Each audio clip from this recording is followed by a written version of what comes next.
কিছুক্ষণ আগে আমার ফেসবুক পেজে একটা আমাদের 5ই আগস্টের আগে যে বিএনপির করার সময় আমি নিজে 14টা মামলার আসামি, ইভেন গতকালকে যেসব মামলার আসামিগুলো হয়েছে আমার সাথে, আমার ছেলেমেয়েরা আশিক, শহীদ, বক্কর, শান্ত, ওরা যারা আছে সবাই আমরা কিন্তু 28 অক্টোবর পুলিশ মার্ডার কেসে অ্যারেস্ট হয়ে এক দীর্ঘ 43 দিন জেল গেছে। হ্যাঁ, সাথে গত 2024 সালের 7ই জানুয়ারি যখন নির্বাচন হয় তখন আমরা জেল খাই। এর আগে আমাদের প্রায় 13টা মামলা ছিল। এই মামলার প্রত্যেকটা কপি আমার কাছে আছে। আমি আমার ফেসবুক পেজে কিছুক্ষণ আগে আমি আপলোড করছি যে দেখেন ওনার কথা যে বললো আমরা বিএনপির কেউ না। ইভেন নিপুণ রায় চৌধুরী যে বলছে আমরা নিপুণ রায় চৌধুরী 1 নম্বর আসামি, ওই মামলার 11 নম্বর আসামি কিন্তু আমি। এটা যথেষ্ট প্রমাণ আমার এখানেই আছে। আপনারা থানার ভিতরে হয়তো মামলার চার্টগুলো আছে, আপনারা একটু ভাবাইলে ভালো মতো দেখতে পারবেন যে আমরা বিএনপির কি ছিলাম কি ছিলাম না, আর আমার বাবা কি ছিল, আমার দাদারা কি ছিল। সর্বপ্রথম তো বিএনপির শুরু হওয়ার আগে জাতীয় পার্টি ছিল। জাতীয় পার্টির সময় থেকে তারপর থেকে যখন বিএনপি আসলো মেজর জিয়াউর রহমানের হাত ধরে, তখন থেকে আমার দাদা বিএনপি রাজনীতি শুরু করে। ওই সময় থেকে আদৌ পর্যন্ত আমরা এই বিএনপির হাত ধরে হাঁটতেছি। আমাদের বাসার ভিতরে চেয়ারম্যানই ছিল। আমরা কোনো বড় পদ পদবি কখনো লোভও করি নাই, আশাও করি নাই, পদ পদের পিছনে ছুটিও নেই, যাইও নেই। পদ পদবি দেওয়ার কোনো নিয়ে যা আমরি কিছু করতে এই ধরনের মন মানসিকতা আমার ফ্যামিলির কারো ছিল না। আপনিকে ওরা মায়ের ট্রেন দিয়ে 1-1.5 পোলা পায়, ওরা চলে গেছে প্রায় 1:30-2টার দিকে চলে গেছে। আমি যখন প্রায় 3টার দিকে থানায় আসি, আমি যখন থানায় আসি, আমার থানায় আসা মুহূর্তে আমার কিন্তু 2টা বাইক ওইখান থেকে আমার এই ছেলেবেলা থেকে 2টা দামি দামি বাইক, R15 বাইক, একটা জেট বাইক, আর 5টা ফোন, ইভেন একটা ছেলের গলায় চেনও ছিল, ওর শ্বশুরবাড়ি থেকে দিচ্ছে এই চেনটা, এবং আমার বালির ব্যবসাটাকে একজন লোক গেছিল দেখতে, ওইখানে 70,000 টাকা একজনের ক্যাশ। এই টাকা এই জিনিসগুলো লুটপাট হয়েছে। আমার 2টা বাইক এখন আমি খুঁজে পাই নাই, এখনো নিখোঁজ অবস্থায়। ফোনগুলো কোনো মালামালি আমি খোঁজ খবর পাই নাই। কিন্তু যে আমি যখন থানায় প্রবেশ করি সেই মুহূর্তেই টেগুড়িয়া স্ট্যান্ডে এই বোমাবাজির ঘটনাটা ঘটায় উল্টো আমার উপরে মিথ্যা অপবাদে এই মামলাটা সম্পন্ন হয়েছে। বোমাবাজির সময় আপনি ছিলেন? আমি থানায় তখন আসছি মাত্র, আমি থানায় পাড়া দিচ্ছি। আর অস্ত্রের বিষয়টা আমার ভাই, আমি বলি আমার বাসায় আমার আব্বা যেহেতু দীর্ঘদিন চেয়ারম্যান ছিলেন, আমার দাদা চেয়ারম্যান ছিলেন, সেই পাকিস্তান আমল থেকে আমাদের একটা সরকারি বন্দুক ছিল, সেইটা আমরা চেঞ্জ করে আমার বাবা একটা আপনার লেটেস্ট যে গান শর্ট গান বলে সেই শর্ট গান নিয়েছিল, একটা আমাদের রিভলভার আছে, সেটা বর্তমানে সরকারিভাবে জমা দেওয়া, যেহেতু আমার আব্বা মারা গেছে সেটা লাইসেন্স আমার আম্মার নামে আর আমার ভাইয়ের নামে আছে, সেটা আমাদের কাছে নাই। এছাড়া আমাদের কোনো বৈধ অস্ত্র, বাড়তি কোনো অস্ত্র নেই। আর অবৈধ কোনো অস্ত্র যদি থাকে আপনারা চেক করতে পারেন, প্রশাসন আছে, দেখুন সমস্যা। আমি 24 ঘন্টা এখন আমি ফোন রাখবো, আপনারা যে কোনো ব্যাপারে তাৎক্ষণিক আমাকে জানাবেন, যে কোনো ব্যাপারে। আমরা অনেকবার বলি, খালি বলে যে রিফাত আমাদের চেয়ারম্যান আমাদেরকে বইলা দিছে এখান থেকে চাঁদা উঠে। যে কটার নাম সব কটার নাম দিয়ে দেন, সব কটার নাম দিয়ে ওসি সাহেব কই?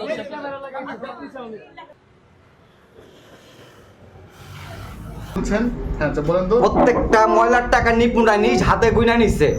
এটার জন্য প্রত্যেকটা ওয়ার্ড যে নেতা আছে, সভাপতি, সেক্রেটারি, তাদের থেকে শুরু কইরা এই পর্যন্ত থানা পর্যায়ে যত নেতা আছে তাদের কাছ থেকে টাকা নিছে। এই ময়লার টাকা আচ্ছা গেল, এটা ফুটের টাকা, জেলা পরিষদ ফুটের টাকা, খালপার ফুটের টাকা, তারপর বাস ক্লাব ফুটের টাকা, তারপর চৌরাস্তার ফুটের টাকা, বাস কাউন্টারের টাকা, আপনার জিঞ্জিরা, কদমতলি এখানকার ফুটের টাকা সম্পূর্ণটাই নিপুণরা হাতে চলে যায়।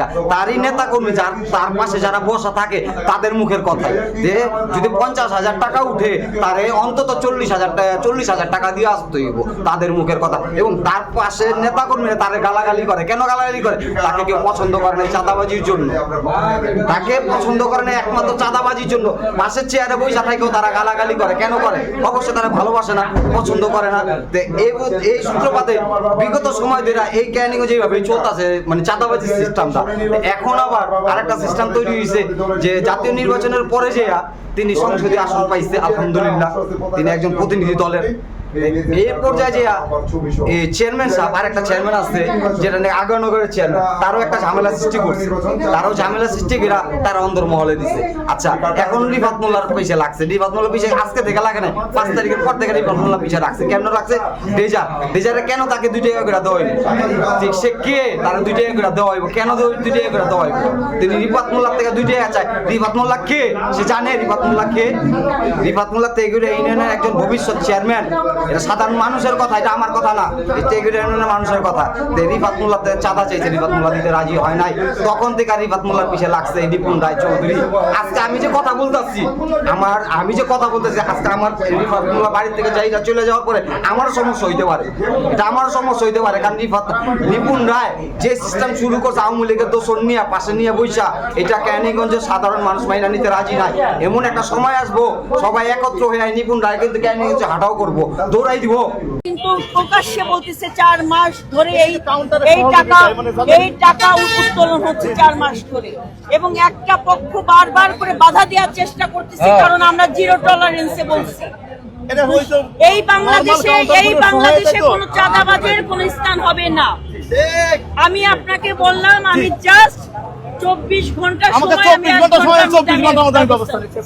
আমি আপনাকে 2 মাস আগে বলেছি আপনি আইনগত ব্যবস্থা গ্রহণ করেন সুষ্ঠু তদন্তের মাধ্যমে। মামলা হয়েছে, মামলা হওয়ার পর থেকে আমাদের একাধিক টিম বাইরে আছে, কাজ করছে। এরা তথ্য প্রযুক্তি সহায়তায় বিভিন্ন জায়গায় অভিযান করছে, এই অভিযান অব্যাহত আছে। গতকাল দেখলাম 24 ঘন্টার যে একটা ইয়ে ছিল আলটিমেটাম, সেটা আপনি প্রতিশ্রুতি বাস্তবায়ন করবেন বলছিলেন, এই বিষয়টি বলবেন? কাজ করছি, কিন্তু যেহেতু মিডিয়ার যুগ, এরা আগেই জেনে গেছি যে এরা আমরা সারা রাত্রি অভিযান, নিজে থেকে অভিযান করছি, ঠিক আছে।